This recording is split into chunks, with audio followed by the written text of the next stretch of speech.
state to put in place measures to achieve equality and advance those previously disadvantaged by unfair discrimination. We are engaging the National Treasurer on this matter to ensure that this set-aside option will not result in any irregular expenditure when assessed by the Auditor General, because we must accept that on some areas there are contradictions even within the state organs themselves, and we must quickly clear those. But we are engaging now, we are dealing with those issues.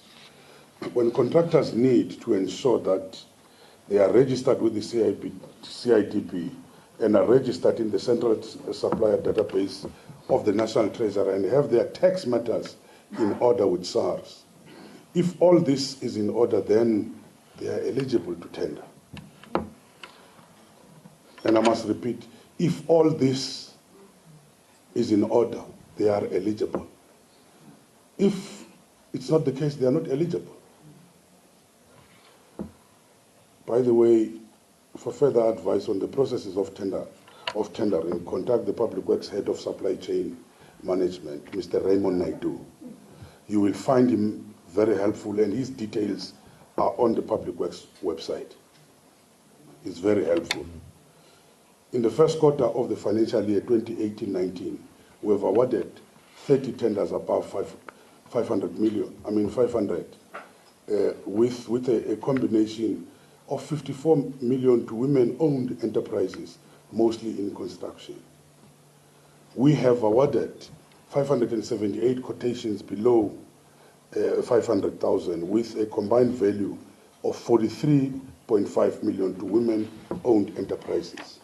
An initiative that we are adopting is also to review our current procurement plan and designate tenders for women. This is in keeping with our target of awarding 75% of all our tenders to the designated groups as classified in that PPR of 2017.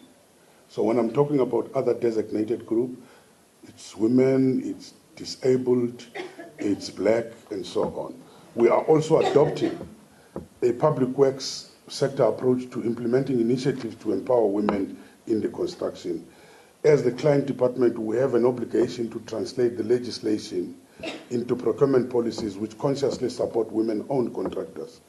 And in doing so, I need to ensure that we get the input from the women contractors. Do we do this through the CIDB? You will need to advise me on the best way of doing it.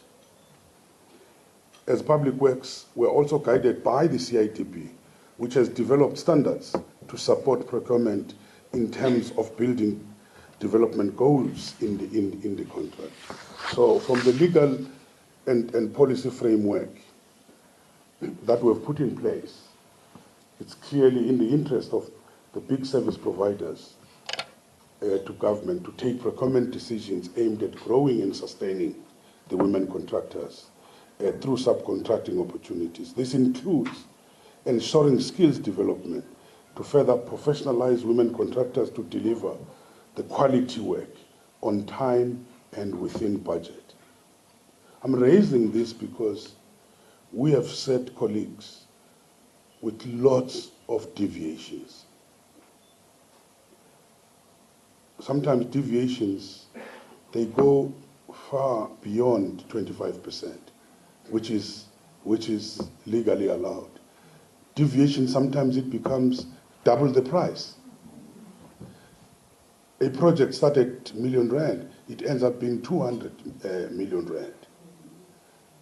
A project started in Northern Cape at 200,000, in fact at 120,000. It was,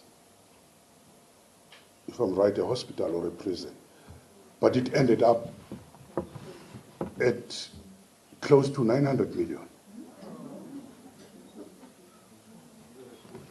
So these are the issues. On those issues, we're not going to flinch. With whether you're black or white, we're just going to say, you have violated. It remains a moral imperative for the bigger contractors, even big women contractors, to assist smaller contractors. And I'm saying even big women contractors, they must be ready to assist the smaller contractors. it is also now a legal necessity on the big contracts to subcontract to the designated group, those who have been disadvantaged, including the women. This also places a major obligation on the small contractors to professionalize and to meet their contractual obligations. One of the roles of the CIDB is to assist the large contractors to identify emerging contractors with good potential in this way to manage the risk. And remember, colleagues, as much as you are a designated group, it also says you are also competing amongst yourselves. It's not just going to be free. You are going to be competing amongst yourselves. In other words, I'm saying that there is no such a thing as free lunch, although maybe this breakfast is free. Women contractors must, like their male counterparts, be competitive and embrace excellence in their work. Not just for women, not just for women. Some, even with male contractors, some of the construction work is so shoddy and so embarrassing. We were sold alternative material and were told that it had been tested, building schools cheaper and so on. Within 2 years, those schools had collapsed. So that's why in some of these things, it's not that we're slow, but we have to be meticulous. Again, as a client, government is looking for work that meets the specs and is within the budget and delivered on time.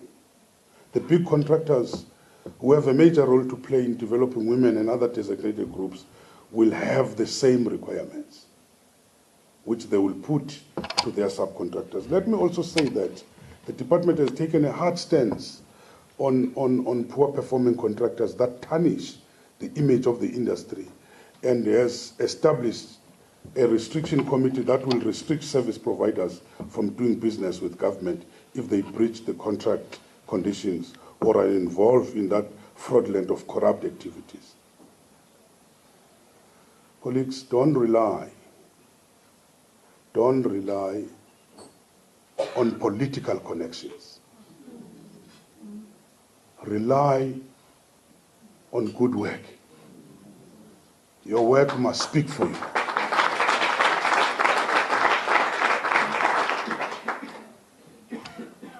As we speak, SIU is investigating many thousands of fraudulent payments in public works, in the facilities management. That is the space of the small companies.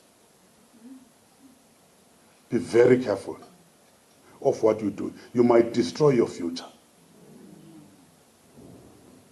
And we've realized that there are syndicates outside working with syndicates of civil servants inside the department. The reason why Public Works is always in the news, it's because it's a department of tenders. It's a department of tenders. 4 areas, the core, which are forming about 75% of the work of that department. The projects, major projects, government projects, are done at Public Works. Facilities management, maintaining all the government buildings, are done at Public Works. Leasing of the buildings from the private sector is done at Public Works. Huge billions, huge billions. Construction, that was the first one I talked about. But those areas, including prestige, the maintenance for parliament, for the parliamentary villages, for the ministerial houses, huge. monies in that. That's why there's that particular problem. But in some instances, we must be honest, there are weaknesses within, skills weaknesses, where you have the engineers who used to work inside, they have left to work in the private sector, form their own companies, and come and be consultants to Public Works. Even the young ones, they just work a few years, after that they leave. Take leasing, for instance. You would find that a service provider who has a building, when they come to assess and even sign a contract, they will come with a bank coming with its actuaries, with its accountants, with its property lawyers and so on. And you come in a region of Public Works, a deputy director who's not even a specialist in property, to come and negotiate a deal with that particular bank. That's not negotiations. That's just a walkover from the other side. It's realized very late when the contract has been signed that it has a lot of holes and it's in favor of the provider. And at that time, the provider is very arrogant. That's what we're seated with. Sometimes we even pay 145% above the market in terms of our own buildings. When we have to hire the buildings from the private sector. That's what is happening there. But it's a matter which we're trying by all means to deal with. I won't go into the reasons for that. But one of the reasons, it's a high turnover of leadership in Public Works.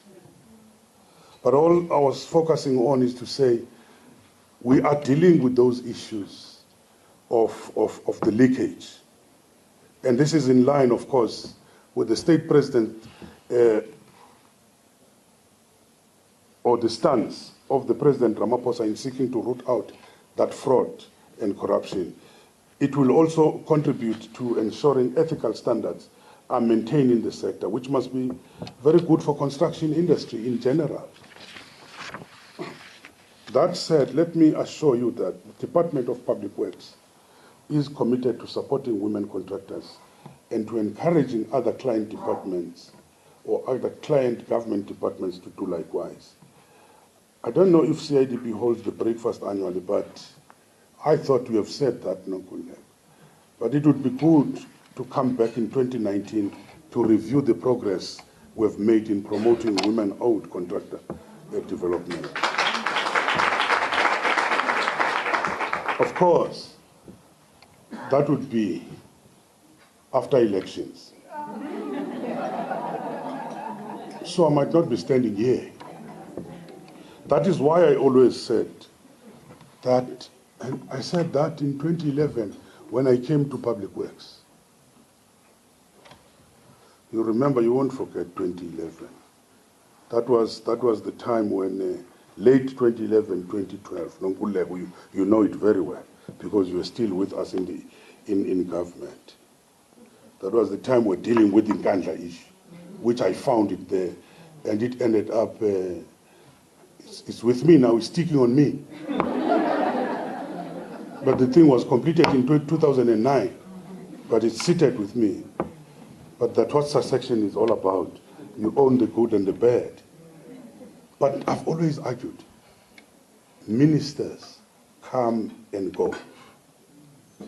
That is why it's important that we anchor the programs, the capacity and strategy in the department, in the officials, not with the ministry. Because ministers come and go. That's what I've always been reminding the Public Works officials. But this year I had to change that mantra. Yes, ministers come and go, but sometimes they come back. That's what I told Minister Nxesi, by the way, when I was congratulating him. With those few words, thank you and enjoy your breakfast.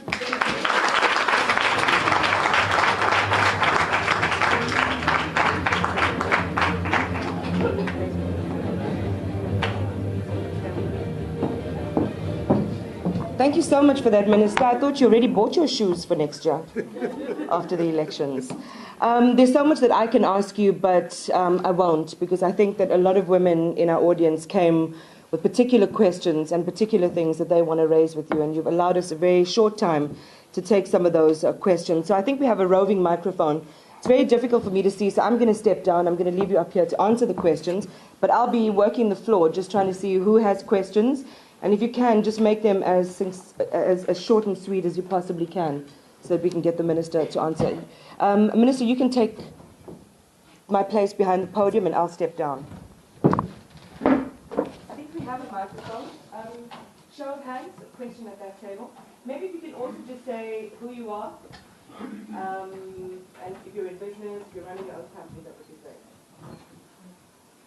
Good morning, Minister. My name is Agnes Ndosana from Corona Trading. I'm grade 8 CE.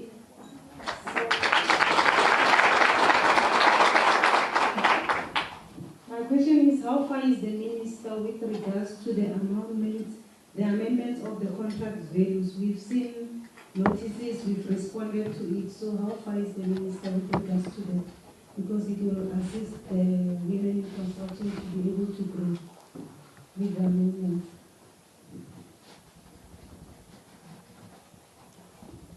Let's take another one. Just first 5. All right. Is there another? We'll take 2. I think it'll just make it a little bit more efficient. Here you go. Good morning, Minister. My name is Precious. I'm from Rebecca Consulting.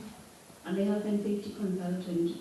So I want to know about the transformation from our regulatory body, which is SACPCNP, because it's only white people that are registered. And male. We are in construction, but it looks like we're not recognized. I'm glad you're going to be answering. Go ahead, Minister.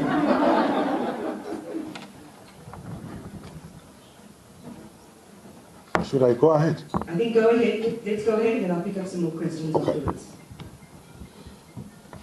You see, this is the problem of the when you're dealing with the amendments, Agnes, you have to ensure that you do the cross-referencing with the other legislation, and you have to get the approval also from the other structures, e-Treasury in particular.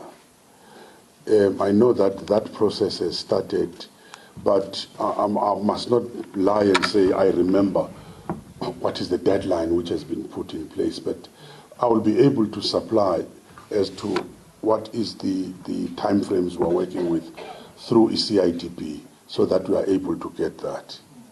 On the second one, SACMP, yeah, it's SACPMP, yes.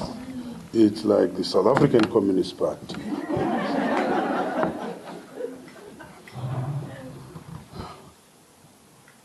There are 2 issues we have to deal with here.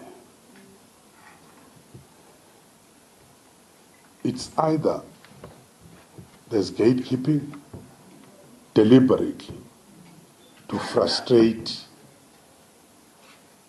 the blacks, or it's us who are inefficient who are serving in that committee. Because we do have black people who are serving in that committee. And the question we must ask, why are they doing that? I've called them to come and answer that question which you are posing, and to say, what is the strategy? Because there's this big outcry. It's big outcry to say, I want them to come with a strategy. I was sharing in the holding room that I was looking for a woman engineer. Unfortunately, I couldn't get a registered person. It was 1 or 2, very late. Whereas we're supposed to be having a database just to pick up the person. But the problem was, Most of them are not registered, but they are qualified, even with masters and PhDs. And what is the problem? Gatekeeping. The legislation which is still being used in the built environment is the old legislation, which has its own problems. There was a bill which was put for the whole construction industry, which was put in 2009. It was turned at the gate of Parliament because of lobbying by the big boys, threatening court action and so on. At that time, people were still afraid to be taken to court. It was like they were nursing this reconciliation. Unfortunately, we can't nurse that reconciliation at the expense of the people. We are working towards taking that legislation back, but of course, we are left with not less than 6 months now. It's something which must be the first step of the new administration in terms of reconstruction. But I think in terms of the policies, not just relying on the legislation, we must run on some of the issues. In fact, it might be good that through you, Nonkululeko, the practitioners in this area, they give all the issues they have with the SACMP, with even the CPE and the various professional groups, because there are serious problems with even the various professional councils. In fact, one of the studies says the most untransformed industry is the construction industry. So that is a matter which we are looking at. And you see, as a former trade unionist, I enjoy getting pressure from people. You're not just going to get it from the boardroom unless you fight. How you fight, as a minister, I won't tell you how to fight, but you must be ready to fight for it. Minister, we're going to take a few more questions. I want to kind of work the room just a little bit. I'll start here, then I'm going to work backwards and then hopefully come to you. I'm glad that I wasn't given the opportunity to ask a follow-up question, but what the minister did undertake, for those of you who have access to the radio, is that we do something like a 2-hour special to deal with some of the very real issues raised by the CIDB, and some of the powers that the minister has, either through the changing legislation or in dealing very decisively around some of the anomalies in the construction industry. Thank you, ma'am. Good morning, Minister. My name is Jumbo Kwali, Commercial Manager for Katusebo.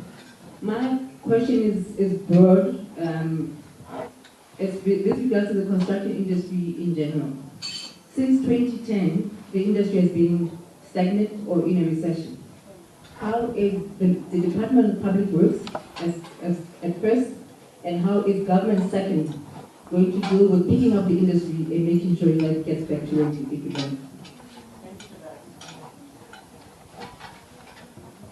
I'm going to take one from this table, if that's okay. Hello, Minister. My name is Naraka Jojo, a professional executive architect and owner of Secure Architecture. I've recently come into the space of owning a business, and as hard as it was to study and get through this process, I found it very difficult to work in the public sector. The certain departments have a professional panel that they rotate for a period of 3 years. So the same people get work, the same people get jobs, and it's very difficult for a new upcoming individual and a professional to get into the public space. What are the benefits of having a system of that nature if the mission of South Africa is to grow the economy, and are you open to altering this to ensure that you all get a piece of the pie? Is there another perhaps here towards the back of the room? Okay. I'll take the last one from this section and I'll come back to the front. Morning, Minister. My name is Sam Chidala from CIDB Breakfast. My company has got 50% women, 50% men. My question is specific. If I send correspondence to minister's office, and it takes about 3 to 4 months without appropriate response. To whom must I go to? Wow, okay, that's a fairly simple question. I think you've got your work cut out for you, Sam. You've got 50% women, 50% men. Who's the tie break? Okay, I think we'll go with those 3 questions for now, Minister, then we'll proceed.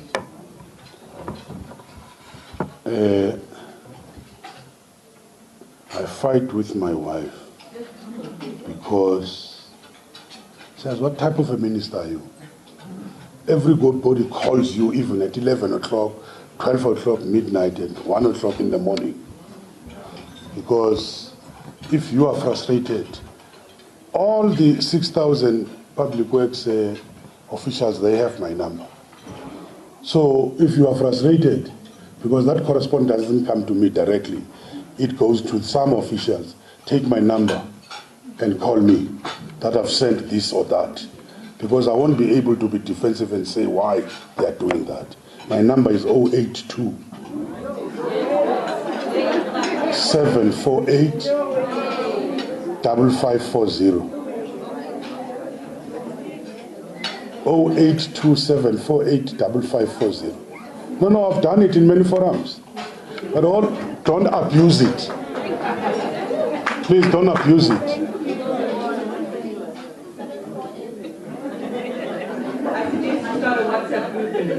Yes. Yes. WhatsApp is very good. But sometimes dangerous on what you say there. You see, when I say don't abuse it, somebody phones me 1 o'clock and says, Minister, siyakumbula nje ikomrade. We miss you. And you can see the guys in the shipping.